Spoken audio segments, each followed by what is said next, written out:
بسم الله الرحمن الرحیم. سلام تقدیم میکنم خدمت هر یک شما عزیزان. دوستان عزیز، ما شاهد از این هستیم که در دنیا بعض اوقات اتفاقات رخ میده مانند زلزله و سیلاب، طوفان و همچنین ویروس ها که حتی میتواند در یک لحظه چندین هزار نفر را از بین ببرد.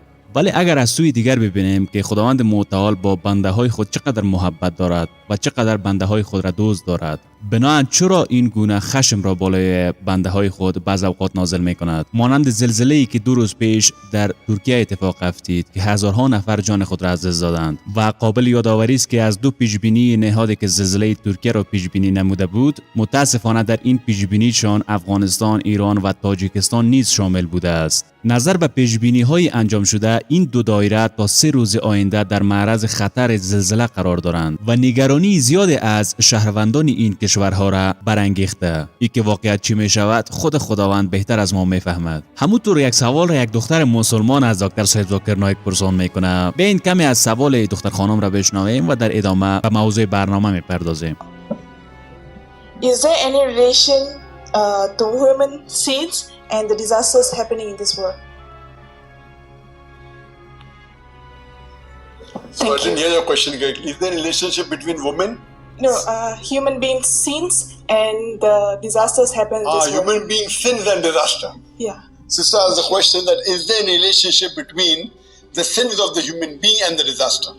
این دختر خانم مسلمان که در نخست خود را معرفی کرد و از دکتر صاحب ذاکر نایک پرسان کرد، گفت که این گونه سیلاب ها، طوفان ها و زلزله های شدیدی که می شود، آیا این ربط به گناه های انسان ها دارد؟ گویا که مردم میگن وقتی که زلزله بسیار شدید صورت میگیرند، میگن که بسیار گناه در روی زمین زیاد شده و این نتیجه اعمال بد ما است. آیا راستی به خاطر اعمال بدی که انجام میدیم خداوند بالای ما عذاب را نازل میکند؟ و این دوستان عزیز به یاد داشته باشید وقتی که خداوند متعال عذاب را نازل میکند، در او عذاب افراد بسیار نیک هم جانهای خود را از دست میدن. و اینجا یک سوال دیگه هم پیدا میشه، وقتی که خداوند متعال عذاب خود را بالای کسایی که گناهکار هستند و اعمال بد را انجام میدن نازل میکند، از دامنش انسان‌های خوب را هم میگیرد. دکتر صاحب ذاکر نایک به پاسخ دادن شروع میکنه. میگه که این همه آفات‌های طبیعی و عذابی که خداوند متعال بالای انسان‌ها نازل میکند 2 وجه دارد. دلیل اولیش فسق و فجور و اعمال بدی که انسان‌ها انجام میده به او خاطر است و دلیل دومی هم این میتواند باشد که خداوند متعال انسان‌ها را میآزماید که چقدر صبور است و در مقابل امر خداوند متعال چقدر فرمانبردار هستند. دکتر صاحب ذاکر نایک از قرآن مجید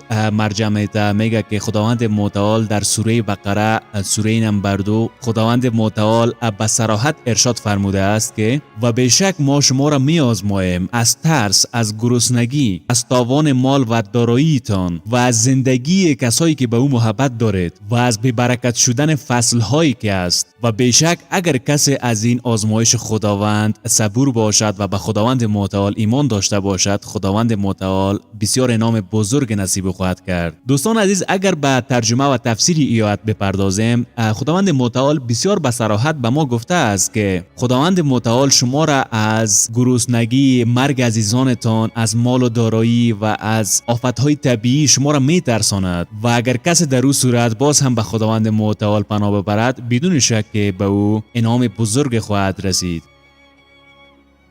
That Allah subhanahu wa ta'ala will test you. Allah says in Surah Baqarah, chapter 2, verse 155, surely we will test you with fear and with hunger, or with loss of goods, or lives, all the fruits of your toil, and give glad tidings to those who patiently persevere. This life, sister, is a test for the hereafter. This life is a test for the hereafter. Now, whenever any calamity comes on a human being, it can be 2 things, sister. Either it can be a punishment because of your sin, or it can be a test.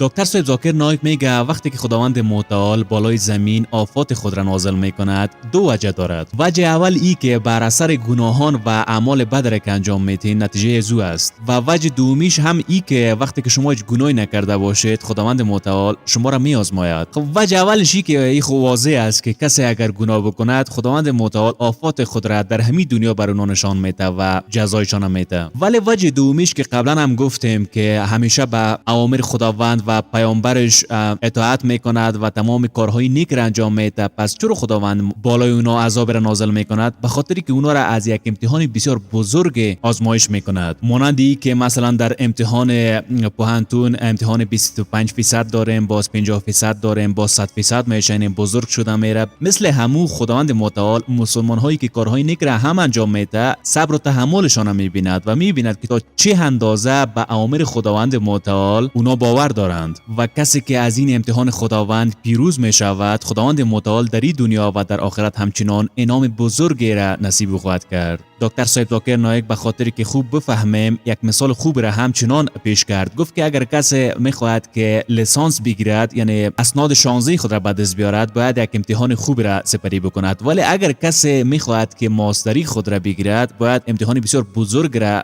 پشت سر بگذراند. و دکتر صاحب ذاکر نایک میگه که این امتحان تنها سر ما مردم نیست، یعنی در همین شرایط نیست، بلکه در گذشته ها هم این امتحان صورت گرفته. 1,24,000 پیامبری که نازل شده، بالای همش این آفات و بلاهای خداوند بالای اینا نازل شده تا اونا را بیازماید. و این خود حضرت محمد صلی الله علیه و سلم گفته آزمایش ها و امتحانایی که بالای پیامبرای خداوند شده قبلا بزرگتر از این همه عذاب هایی که فعلا بالای انسان ها نازل می شود بوده است. و این که خداوند متعال بالای پیامبرای خود، بالای انبیای خود که آنقدر آفات و بلاهای طبیعی را نازل کرده، تو چقدر نزدیک به خداوند هستند. بنابراین ما انسان های عادی هستیم و این خود یک چیز طبیعی است که بالای ما هم یک امتحان صورت میگیرد و گناه های ما در این شرایط آنقدر زیاد است که امکان داره هر لحظه بالای ما آزمایش صورت بگیرد. دوستان عزیز، اینجا یک سوال پیدا میشه به خصوص به ذهن ملحدا، کافرا، به خصوص کسایی که مسلمان هستند و ایمانشان ضعیف است. میگه کسایی که به خداوند ایمان دارد و به اوامر او اطاعت میکند، در این دنیا همیشه اگر گناهی را مرتکب میشد، بالای از او آفات و بلاهای زیاد از طرف خداوند متعال نازل میشود. و اگر کار خوبی را انجام میده، چرا انعامش در همین دنیا نمیگیرد؟ یا مثلا برعکس میگن کسایی که کافر هستند، ملحد هستند و کارهای بسیار بد را انجام میدن، بنابراین باز هم در این دنیا زندگی بسیار عالی دارند و بسیار خوشحال هستند و زندگی خود لذت میبرند. پس چرا مسلمان چرا اینقدر پایین؟ If you have done sins, then that's a punishment. If you are a good human being following the Quran, Allah is testing you, is giving you calamity, giving you a higher test to check whether do you pass a higher test or not. For example, if you pass bachelor's in arts, you get BA. If you pass bachelor's in medicine, you get doctor, DR. To pass a medical bachelor is more difficult than passing a bachelor's in arts, correct? But if you pass a higher test, you get a higher degree. So when a calamity befalls, it's either a punishment because of your sins or it's a test for you. The higher test you pass, the bigger is the reward. Our beloved Prophet Muhammad said, the test for the Anbiya, for the prophets, was the most difficult amongst all the human beings. Because the prophets are higher than the normal human being.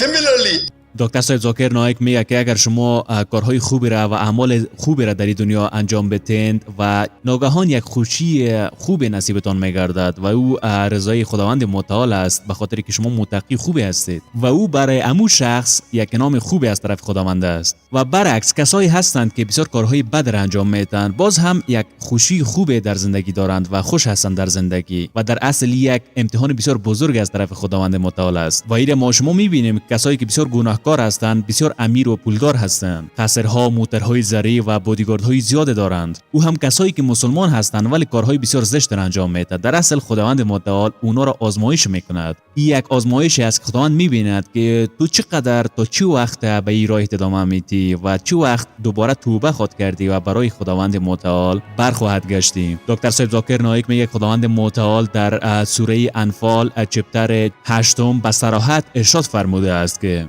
اولادها و ثروت‌هایتان به شما یک امتحان بزرگی است. یعنی در اصل خداوند متعال اونها را در یک امتحان بسیار بزرگ قرار داده است که آیا پیروز خواهد شد یا نه. عزیزان بیننده، یک گیتی ممنون بابت این که تا آخرین لحظات ویدیو ما را همراه بودید. فراموش نکنید که کامنت های زیبایتان یک گیتی به ما ارزش دارد. لایک های زیبایتان را بر ویدیوهای ما بکوبید. کانال رسا اینفو را حتما سابسکرایب بکنید. تا دیدار بعد، الله متعال حافظ و نگهدار همه ما.